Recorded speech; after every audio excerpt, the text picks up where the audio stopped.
Orange. Rinja. Orange. Ay, Orinja. Orinja si Madam. Ano pangalan mo, Madam? Hana po. Si Madam Hanang, may-ari ng Orinja na napakasarap talaga namang pure na orange. Kaya kung gusto nyo rin i-try, hanapin nyo lang si Madam na dito lang mismo makikita yan sa Sarangani. Saan ang bahay mo talaga? Tusaring lang. Ay, Jinsan pala siya. Ngayon, nandito ka sa Sarangani para magtinda lang ng may boot ka lang ganito. So, ang location pala talaga ni Madam, ang may-ari ng Orinja ay from Jinsan. Kaya lang siya nandito kasi may festival nga dito ngayon ng Munato Festival. Meron sila dito parang mga booth ng lahat ng nagtitinda. Kaya nandito si Madam. Mga vendors.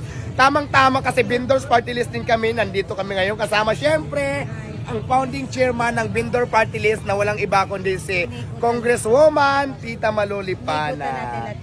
Yan, inikutan din namin ang mga vendors dito. Tapos kumakain-kain kami ng mga gusto namin kainin yung nakikita namin dito.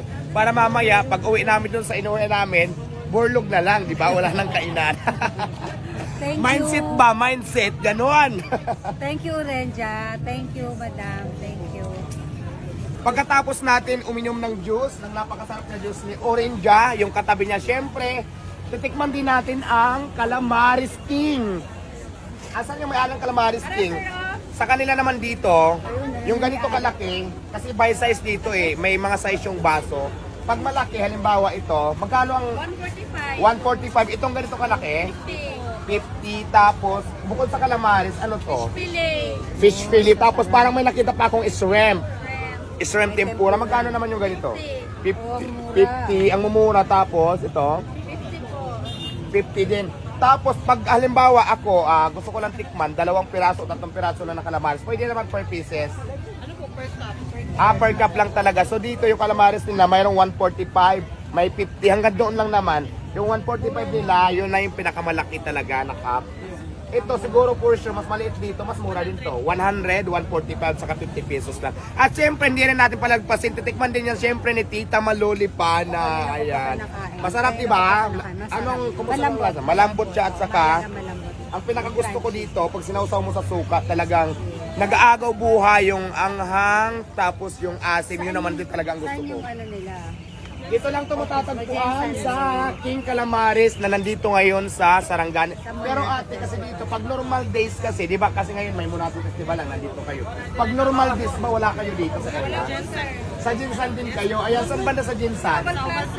Oval Plaza.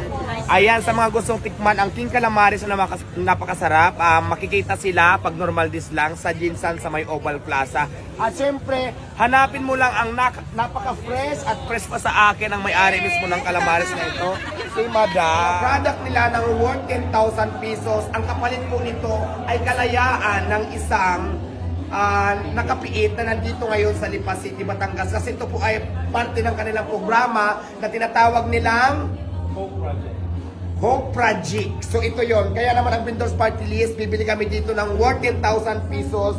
Dahil alam natin ang kapalit niyan ay meron tayong mapapalaya na isang magbabagong buhay na nakapiit dito sa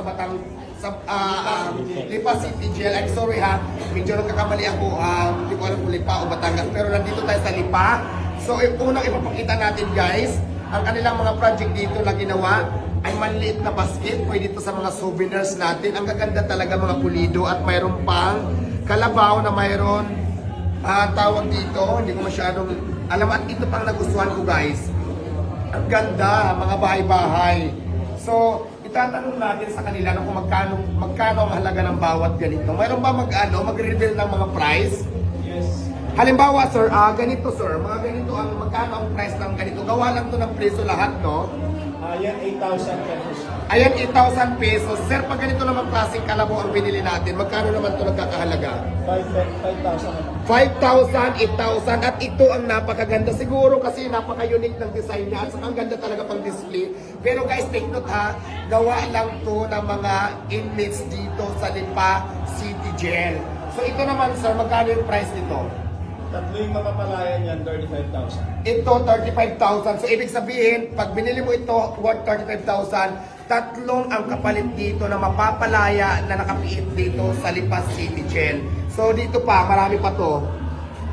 Yung ganito naman sir, ang gaganda, parang mga bahay-bahay. 25,000. 25,000 mamaya titingnan natin kung ano ang bibilihin ni Tita Malo ng Vendors Party List sa mga nandito nakadisplay na binibinta nila. Ito pa, ang dami kasi ditong design.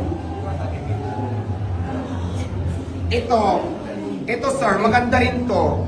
Yan, 25 din. 25,000, tapos ito sir na ganito, 35 naman. 35,000. Tapos, Tita Malo, mayroon ka na bang napili na inyong bibilihin? Ito, ayan. 5 ganito. Vendor store. Ayan, ito ang napili ngayon ni Tita Malo ng Vendors Party List. Ito, worth 35,000. At itong 5,000 to, no? Yes. 5,000 yung Phoenix ko kanina. At ano pa, Tita Malo, yung inyong pupusukan? Bahay. Itong bahay, kung hindi ako nagkakamali kanina sa flex natin, ay nagkakalaga ito ng 8,000. So, tatlo pa lang yan, mayroon pang dalawa. Ano na yun? 50,000. Ayan, mamimili si Tita Malo ng worth 50,000. Ang kapalit nun guys, 5 po ang ating mapapalaya na nandito ngayon nakapiit sa kanilang programa na The Hope Project kung tawagin nila sir dito nila Sir Warden. Kaya naman gusto ko lang pasalamatan ang administrasyon ng Lipa City, Batangas, lalo na po kay Sir Villa Easter, ang warden po dito sa Batangas, dito sa Lipa City, Batangas. Kasi pumayag siya dito na makapasok kami dito sa Art of Gallery na kung saan nakapamili na din si Tita Malo ng aming bibilihin na worth 15,000 at ang kapalit nung guys ay may mapapalaya tayong preso dito na 5. Kaya naman shout out sa Lipa City City Jail, lalong-lalo na po kay Sir Villa Easter Award din dito. Maraming salamat po. At syempre sa mga kasama niyang BJM po dito na nag-assist sa amin para makapasok kami dito sa Art of Gallery na napakaganda at ang dami-dami niyong pwedeng pagpipilian guys. Kaya naman kung gusto niyo rin bumili at makatulong, gusto niyo rin ba ang kapalit ng inyong binili na katulad nito, ay mayroong kapalit na kalayaan ng nakapiit dito, magpunta na kayo dito sa... Anong laman? Ang laman nito ay syempre Isa-isahin mo ah. O yan, ikaw na magbuklat. yung ginamit kong stocking, ayan, na may amoy na. Tapos syempre yung trending na outfit, yung aking school uniform. Ito yan siya. Wow, trending ka mo doon Oo, eh. hindi Sa ko- lahat ng page. Talaga namang ano. And of course, nandito rin yung palda. Tapos, syempre ang watch, di ba? Ay, may pabota. Yes. Tapos syempre ang aking kagandahan kasi pag sinuot ko tong ganda ko. So, yan. Tapos yan. Tapos ito, ang pinaka-final na laman ay ang aking magic makeup talaga. Na talaga naman pag ginamit ko ito, gaganda talaga ako. Ayan. Ganda ng lagay, madam. Pang malakasan. Binili ko lang to sa mga bangkita. Ayan. Eyeliner na hindi ko makapit. Tapos brush. Tapos meron ako ispas. Gagamitin ko ngayon kasi makeup na talaga ako ngayon dahil nga. Tapos ito, mga blush on.